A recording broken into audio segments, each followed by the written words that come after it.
Hi, Sandra here from Creating Spain, and today I want to show you this card. Now, I'm not going to actually physically make another one of these in total, but I'll show you how the colouring was done and I will show you how it's constructed. But I think you'll agree that it looks pretty good. I've put an acetate piece on here with a sentiment which I printed off. And I've used my varnish to put some glue on those corners and then just put a gem over the top. That will probably, although it shows very slightly at the moment, it will probably dry clear anyway. And then I've used these other butterflies to pin down the other corners. Now these are print and cut, so basically you don't need me to tell you how to do those. And in this particular case, as you can see, I haven't done any interior struts. Well, actually, I'll let you in a little secret. I did, and then I made the inside the card and I didn't like it, so I stripped it all out again. Now, even us people who make tutorials on card making do sometimes make things and they just go wrong, or we don't like them and we want to do something different. And that was the case in this particular instance. I had done this lovely background, taken my time doing it, and I really wanted to keep it. But then when I took out the bits out of here that I didn't like, I wrecked the back card. Solution? Cut another piece of card, put it in. Actually, it serves two functions because it makes my card that much stronger. But at the same time, I've corrected the fault because I just redid that particular piece, slotted it in and used double-sided tape to adhere it. Now, that's definitely one way of rectifying a mistake. There are probably others, but where I damaged this card could be seen from the front, so I really did have to do something. The other thing worth noting is that these butterflies I've made double-sided, so when you do your print and cut, copy and paste the items and then reverse them. This particular butterfly was a stamp that I made yesterday, and I just thought it's quite nice, and I cut it out of watercolour paper and I just painted it after I'd stamped the outside edge there. So I'm going to show you how the card would be constructed, and I'll tell you how to easily put in the interior struts as well. So we start off with an A4 piece of card. So all I've done is I folded it in half, and then I folded half of that back in the other direction. I'm just going to make sure that my folds are nice and sharp. So that's easy, isn't it? Now, because I folded this first, I don't have to do anything to find out where my creases and things are going to be for the rest of it. You'll see what I mean in a moment. Okay, so I've cut my centimetre off, and this is what I would be using for the inside struts. And now what I want to do is decide how tall I want my main card to be, because I'm just going to be cutting it out the one sheet, and I can take the front panel from this and then put it onto there. So if we look at this one, there we are. I just made it that tall. Now if you want it a specific measurement, you can do that easily enough. You don't need me to tell you how to do it. But what I'm going to do is to move that down to about there. So I'm just going to take that over to my guillotine to cut. So I've got my three pieces here that I need. Now you can see that these creases line up. So basically, if I trim so that I've got about a centimetre there and a centimetre there, I can use that as my guide to cut the last piece, because I'm only going to want two struts, I'm not going to want more than that. And then I can just fold it where the other folds, I can just fold that. So I've got all my pieces marked, and I'm going to be quite happy that those are all going to be in alignment. The next thing a lot of people do is they put in their piece that goes along here. Well, if you put that piece in, it means you've got to put these pieces inside here, and it is actually more difficult. So you want to decide where you want to put them, and you need to have something to mark where they need to be in the way of height. So if I've got this put down to the base of my card, if I move it down just a little bit, not much, just a little bit, and I can do a little mark just there and one just there, so that I know that my pieces don't go above that level. But where I put them is entirely my choice. To put these in, what you do is you decide where you want to put it. Now this is going to be the side of your box. Let's be this bit here. So if you want to put 2 in, I would suggest that you put 1 in somewhere around about there. And then you could put the other one, say, there. Okay. So that's where you'd want to put it. Now, you don't do this until you have your back card decorated, your front panel decorated. Decorate these if you so wish. I'm simply showing you how it is constructed. So what you do is you'll put one piece of paper behind. So you fold one edge behind and put it up to your mark. Make sure that it hits the other mark so that it's nice and level. And you glue on this side, this little tab, you glue, you put it down like that. And in fact, what I'll do is I'll get some double-sided tape and just show you. This tape is Scotch tape, but I didn't find it overly strong, so I find it comes back off afterwards, which is ideal for this purpose. So a piece of tape on there, put it where that notch is, and that notch is there. And then what you do is you put glue on that piece there. Right, so when you put this down, what you do, you can do the same with your other one and just fold it so it's straight out. And what you do is you lay this down so that the bottom left corner matches. And you put it down like so. And you press down. And then when you open it, you can see your strut is in place. Okay? So that's the easy way of doing it. And I'm just going to peel that off now. Right, so that's how the thing is constructed. There's nothing else really to know. If you want to put things inside the struts and have them invisible, put them on acetate strips or larger pieces of acetate and just glue things on them. As I said, I decided I like this background so much, I really didn't want to obscure it by putting anything else in there. So I have literally not put anything inside that, and I've left it plain. But that's how the card is constructed, and it's such a simple construction. You know, it'll take you all of 5 minutes if you do it that way.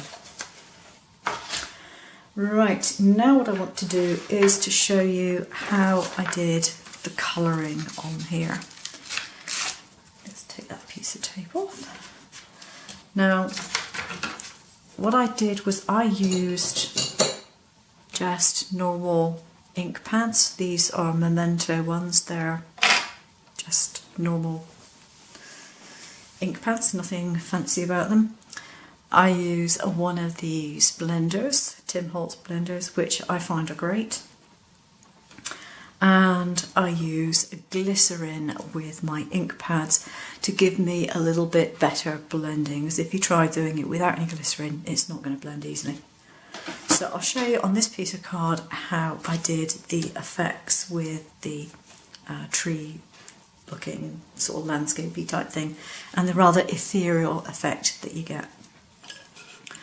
So for this, I said a little bit of glycerin, just put that on a piece of glass tile that I've got there, and use my blending tool. Now I used one stamp only for all of this, and this was a tree stamp that I made. It's just a winter tree, so it's not got any leaves on it, it's just branches, and that's all I was using. But for the background, now this is different colour card. I started with the purple card, or the mauve card on the other one, but I'm going to do different colours this time. So a little bit of colour on here, put it into my glycerin, pick up the colour, and then lightly go over, first of all on the centre of the card. That's probably not a dark enough blue to give me any effect, so I'll put some of this one down. So there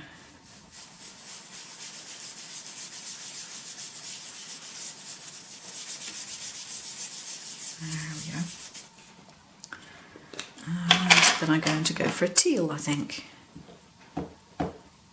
For the card that I did, this one here, I used the teal.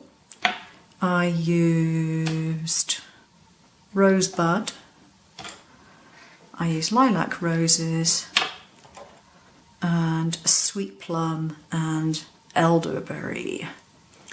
And basically the blending method is pretty much the same. I'm using the blues in the middle. Going to put some pink in, I think.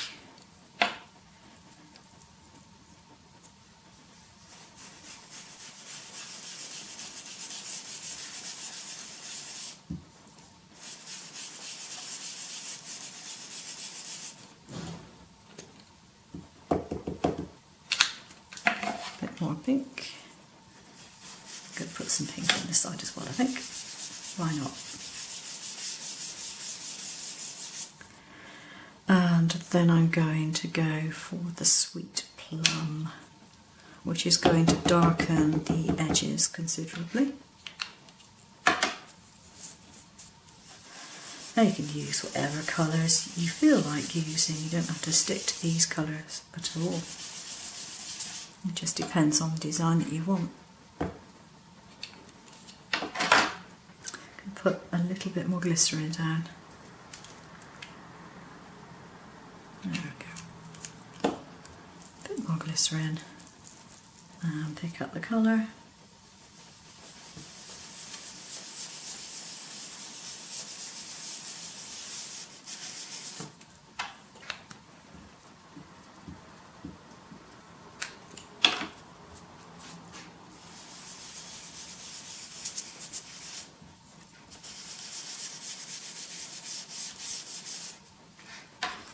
And now I'm going to go for the elderberry, which is a very dark one.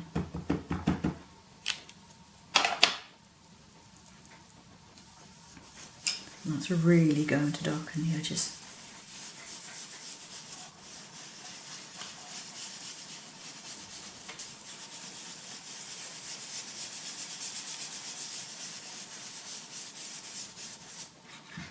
Just pick up the rest of it just because I can. I am leaving some of the blue in the middle. There we go, so that's that done. And I just wipe off my glass tile and then there's not much clearing up to be done.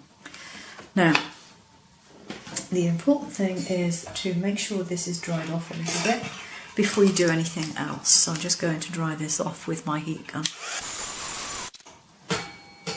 Alright. So, for the sort of ethereal tree effect, what I wanted to do was different shades of grey. So I've got two here. I've got grey flannel and I've got London fog, and I think the flannel is the darker one by the looks of it. Yeah, I think this one's the lighter one. So basically whatever winter tree stamp you have will do this. And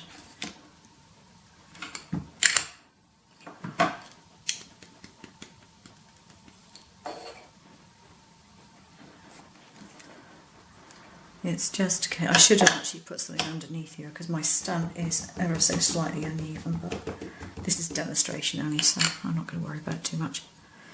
But I should have put some craft foam underneath. That would have helped.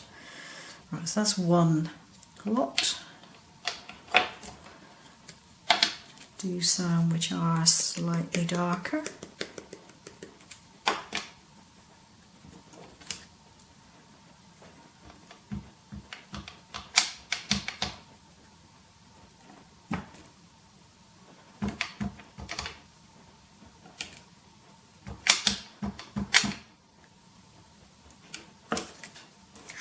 There we go. So we got some sort of basic tree background, which, you know, it looks okay. It's not a problem.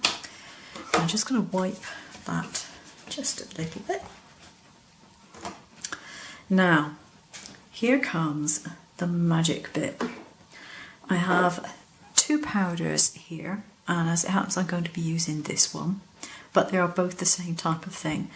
These were bought as powdered eyeshadows. They came in little pots that had an applicator brush, but you couldn't actually access much of the powder. What you do is you tip it upside down, and underneath the pot there's a little plastic seal.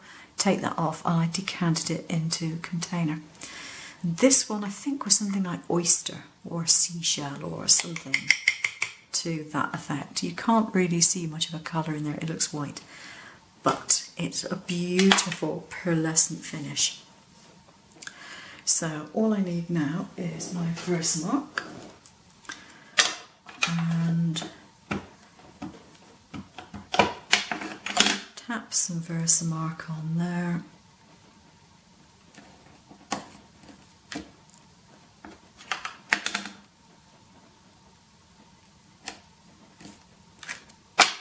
And so I'm just doing this randomly, it's not in any particular position.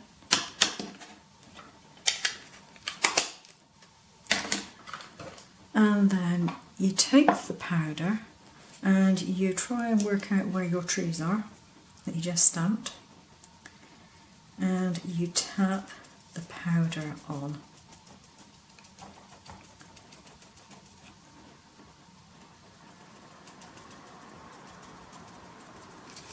Like so.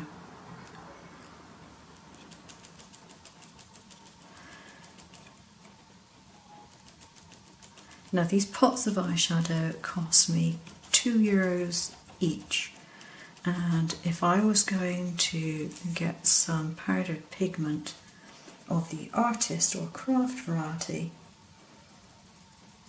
it would cost me a lot more than €2. So, and there is 30 ml of product in each pot. As you can see, you use very little of this stuff, so it's definitely quite economical. Now, importantly, you want to make sure that this is dry before you do anything else. So again, quick whiz with the dryer, like that. Now, if you've got them, you can use a Swiffer cloth. I haven't got any of those to hand, so I'm just going to use a dry piece of kitchen towel. And it's a bit damp, so I'll get a fresh piece. And you just rub it over like that to get off any excess. And there you have it, with the shimmer that that powder provides. You get this lovely ethereal quality to it, particularly under artificial light when it shows up a bit more. Hopefully you can see that. Now I have some of the Jacquard powders, and one thing is I don't have the white pearl version of it, but I've got the silver and I've got golds and I've got a few other colours, and that is as good, I think, as the Jacquard powder, which is considerably more expensive. So that's how to do the finish. And so yeah, you can, do whatever you like for the design that suits that particular background. And for the stars in the sky, whatever, I use either a silver pen or my white Signo. Both of these are Signo pens, so I would use either the silver or the white. If I was going for a snowy thing, then I would most probably use the white. And that is definitely quite a wintry background, that one. But great fun to do, and it doesn't actually take that long to get a really nice effect. It looks really pretty, and what can you say? You know, it's just a nice effect. So now I've got to think of something to do with this piece, haven't I? I don't know. I do keep making work for myself. Thanks for watching. Take care now. Bye bye.